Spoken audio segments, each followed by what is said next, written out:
Fala pessoal, tudo bem com vocês? Bem-vindos a mais um episódio do InvestCast Edu. Eu sou o Wesley. Um tema um pouquinho diferente hoje, saindo um pouquinho do podcast, né? Hoje eu não estou com ele aqui junto. E hoje também não é uma aula, né? Que a gente tem costume de postar algumas aulas. Vou falar um pouquinho da nossa Bolsa de Valores brasileira, ou a B3, né? Por que B3? É a composição de três palavrinhas: Brasil, Bolsa, Balcão, certo? O que acontece com a B3? O que é negociado na B3? Tanto ações, né, empresas que têm capital aberto, também commodities, certo? Então, a produção de grão, soja, arroz, milho, né, são commodities nacionais, elas são negociadas também na nossa Bolsa de Valores.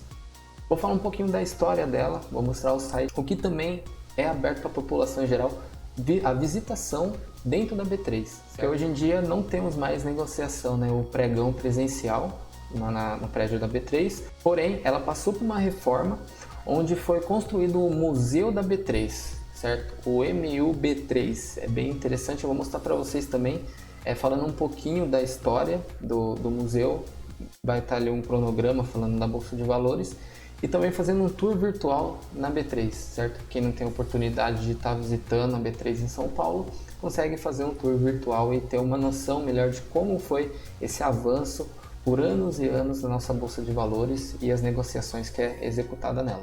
Então, o primeiro site é o site da B3, já na cara que você já tem o índice Bovespa, né? Então, quando aparece no jornal ou vídeo na internet, alguma coisa de alguém falando, o índice subiu, o índice desceu, a bolsa está subindo, a bolsa tá caindo, tá derretendo, tá crescendo, né? Todas essas coisas que a gente escuta aí durante anos e anos, é exatamente o índice Bovespa. O que é esse índice Bovespa? É a junção de algumas ações, certo? Então o índice é composto por uma carteira de ações e a movimentação diária dessas ações compõe o final do índice. Então são as maiores ações de negociação na bolsa. Tá? Então se essas ações estão subindo, o índice vai subir. Se ela está caindo, o índice vai cair. É basicamente isso. Tá? Não vou aprofundar muito nesse tema aqui, senão a gente vai ficar horas e horas falando sobre isso. Pessoal, lembrando, hein? Quem não nos segue na nossa rede social, no Instagram e no Facebook, segue lá, porque nessa semana, quinta-feira passada, eu postei um videozinho, um Reels bem curtinho, em quase um minuto, falando um pouquinho da nossa Bolsa de Valores, hein? Então não deixe de apoiar a gente lá, curta esse vídeo aqui também, compartilhe com seus conhecidos, familiares, amigos e afins, e também curta a nossa página do Instagram e do Facebook e curta o nosso Reels. A gente tem a parte da visitação na B3, que é muito interessante, que é o quê? Ela passou por uma reforma, a parte térrea, né, do prédio da B3, lá em São Paulo, e foi criado um museu. Como não temos mais o pregão presencial, isso já faz alguns anos, hoje é tudo feito online através de um home broker das corretoras, foi transformado ali a área que acontecia o pregão no museu. Essa visita ela é aberta ao público, tá? Tem um horário específico lá que pode estar visitando, mas ela é aberta ao público, não precisa fazer reserva antes, nem nada do tipo. Aqui outra parte legal, planilha de orçamento pessoal. O que é algo muito comum da vida do brasileiro, né? Como a gente não tem uma educação financeira desde cedo, é muito fácil a gente se perder nas contas, certo? Chegamos à maioridade, fazemos 18 anos, vamos lá para o mercado de trabalho, ganhamos o nosso salário, e aí? O que eu faço com esse salário? Tá certo que muitas vezes o salário é bem pequenininho, né? Fazer o que? A gente tá começando na vida ainda, com 18 anos ali é muito difícil você estar ganhando um dinheiro que realmente vá pagar todas as suas contas e sobrar, mas conforme você vai evoluindo na vida, vai estudando, buscando novas oportunidades, sempre acaba sobrando um dinheirinho ali, se você tiver um controle, que é muito importante você ter esse controle.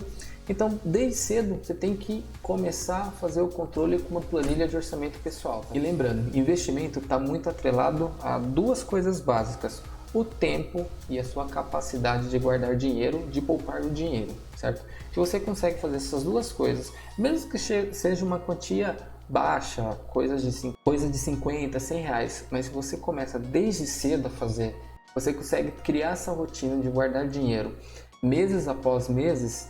Você começa isso muito cedo, com certeza na sua aposentadoria ou até antes disso você consegue um retorno, uma estabilidade financeira muito boa e você consegue colher os frutos desse poupar e desses investimentos que você está fazendo. Então, passando aqui, pessoal, para o segundo site, já que já é o Museu da Bolsa do Brasil. Então, ó, a Bolsa de Valores é bem antiga, tá? 1851 foi inaugurada a Bolsa de Valores do Rio de Janeiro. Então, como eram feitas as negociações? Então, elas aconteciam na rua, chamada praças de comércio. As primeiras transações envolviam fretes de navio, seguros, apólices de dívida pública, câmbio e produtos agrícolas como algodão e café. Aí, em 1890 tem a fundação da Bolsa Livre de São Paulo, certo? Que futuramente ela viria a ser a Bovespa.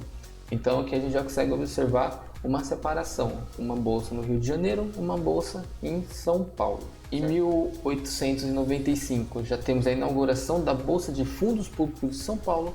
Os corretores, nomeados pelo governo, se reuniam em torno de uma balaustrada e as ações negociadas eram registradas em uma enorme pedra negra. Por esse motivo, esse período ficou conhecido como Idade da Pedra. Em 1965, o surgimento das sociedades corretoras, em substituição aos corretores oficiais, cria a figura dos operadores de pregão. Aí, em 1986, em 31 de janeiro deste ano, foi inaugurada a Bolsa Mercantil e de Fundos, a BMF. Então aí que vem o nome BMF, Bolsa Mercantil e de Fundos, responsável pela negociação de contratos derivativos como futuros de commodities, que são como futuros de commodities. Então o futuro de commodities, também tem futuro de ações, né? Tem o mercado futuro, ele funciona dessa forma.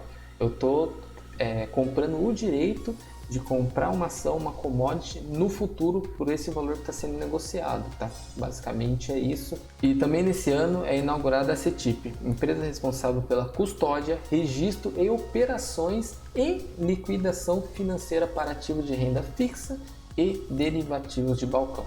Então, em 1991, a BMF se une à Bolsa de Mercadorias de São Paulo, a BMSP, em seguida a Bolsa Brasileira de Fundos, BBF, e muda seu nome para Bolsa de Mercadorias e Futuros, mantendo a sigla BMF. E aí em 2000, no dia 11 de dezembro, a Bovespa formaliza a integração com a BVRJ e demais bolsas regionais e passa a ser a única bolsa de valores do Brasil. E paralelamente a BMF conduz a unificação das bolsas de mercadorias futuros. Em 2005 teve o último pregão Viva Voz da Bovespa, certo?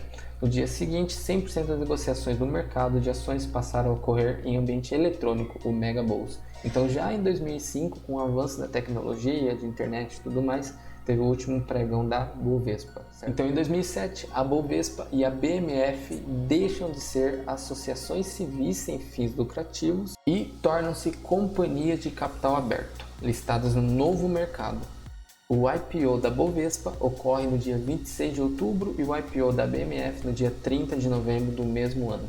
Então, vamos lá. IPO, pessoal. IPO é o quê? Quando você a primeira oferta pública das ações. É uma sigla inglesa, mas traduzindo para o nosso português aqui, quando uma empresa X, uma instituição X, ela começa a ter negociação na bolsa, certo? Então, a primeira oferta de ações que ela faz na bolsa de valores é chamada de IPO. Em 2009 aconteceu o último pregão Viva Voz do mercado de derivativos. A partir dessa data, todas as negociações são realizadas de maneira eletrônica no sistema GTS. A CETIP deixa também de ser uma associação sem fins lucrativos e torna-se uma companhia de capital aberto no dia 28 de outubro de 2009. Só um detalhe, pessoal, que eu esqueci de mencionar, em 2008 teve a junção, da BMF Bovespa. E aí em 2017, bem recente, no dia 30 de março ocorre a integração entre a BMF Bovespa e a CETIP, criando a B3. E aí veio o nome Brasil Bolsa Balcão. Unificou tudo e aí foi criada a B3, que a gente conhece hoje em dia como a Bolsa de Valores Nacional. E agora vem a parte legal, falando um pouquinho aqui do museu, do Museu da Bolsa do Brasil.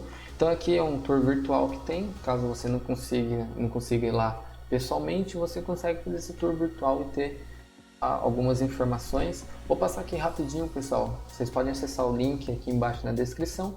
Eu vou só mostrar aqui rapidinho algumas coisas para não perder a experiência de fazer esse tour virtual ou esse tour presencial dentro da B3, beleza? Então aqui você tem a entrada, então aqui ele tem alguns pontos em destaque falando, né, com cada ponto ali mostrando o pórtico de boas-vindas. A gente consegue ter uma visão 360, então bem legal que esse espaço ele foi inteiro reformado, certo? Foi criado um museu, né, justamente para deixar uma área ali para conhecimento do pessoal. Então a praça de comércio, tem aqui ó, imagens, olha lá, aquela lá no começo, lá a praça de comércio, lembra? Lá no comecinho, onde era negociados seguros, algodão, café, tá aqui, ó, falando um pouquinho desse início de história. Aqui a imagem do pregão, ó, maquete do pregão da Bolsa de Mercadorias de São Paulo, instalado no prédio do Clube do Comércio na rua Líbero Badaró em 1936. A B3 e o dia a dia do brasileiro. Então, né, a incorporação aqui da Bolsa de Valores, falando um pouco ó, do dia a dia. Então, você sabia que a B3 faz parte do seu dia a dia? A função mais clara que a Bolsa tem é servir de conexão entre empreendedores que precisam de dinheiro para desenvolver projetos com investidores que procuram rentabilidade. Tá? Então, é a negociação.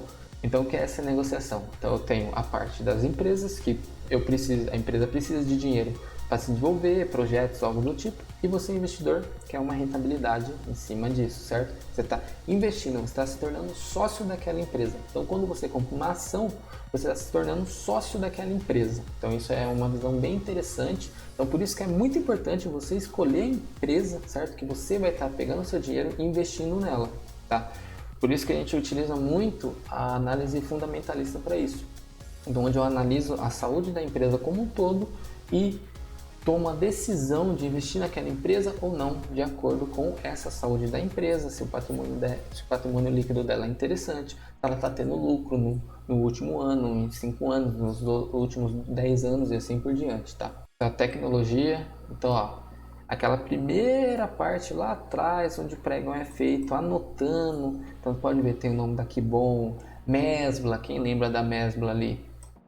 Pessoal dos anos 80, anos 90 vai lembrar, hein? Mesbla, Lacta, Pirelli, então todas as empresas que tinham capital aberto, a Vale, todas as empresas que tinham capital aberto, ela passava por esse pregão manual aqui. Foi mudado para o pregão, né? Já com mais tecnologia, com isso aqui, né? Provavelmente quem ali é dos meados dos anos 90, anos 80 ali, o final, provavelmente já viu essa cena aqui na televisão. Então aqui com os gráficos das movimentações. Então aqui, né, mostrar também essa parte do IPO. Então imagens típicas do IPO. IPO é a sigla para Initial Public Offering. Então a parte do IPO, então oferta pública inicial, assim como o próprio nome sugere, o IPO ocorre quando a empresa decide abrir o seu capital para o público.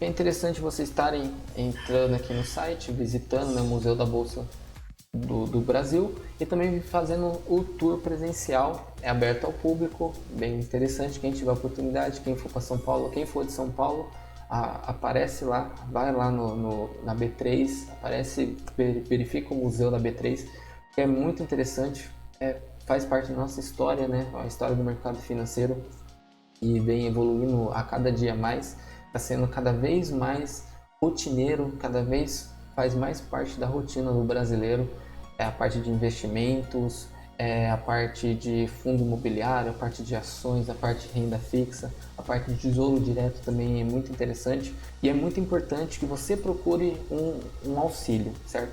Tanto de uma consultoria, como o nosso outro braço ali da Altis Finance, onde fazemos a consultoria, também prestamos essa consultoria para os nossos clientes, e também corretoras e escritórios de agente autônomo, tá, pessoal? O mercado está muito crescente e é muito importante você busque profissionais da área para te auxiliar. Então é isso, pessoal, obrigado, mais um videozinho aqui com vocês. Qualquer dúvida é só deixar aqui nos comentários. Não deixe de acompanhar as nossas redes sociais, o link está aqui em cima e está na descrição também. Dê esse apoio aí, essa força. Um grande abraço, valeu, falou!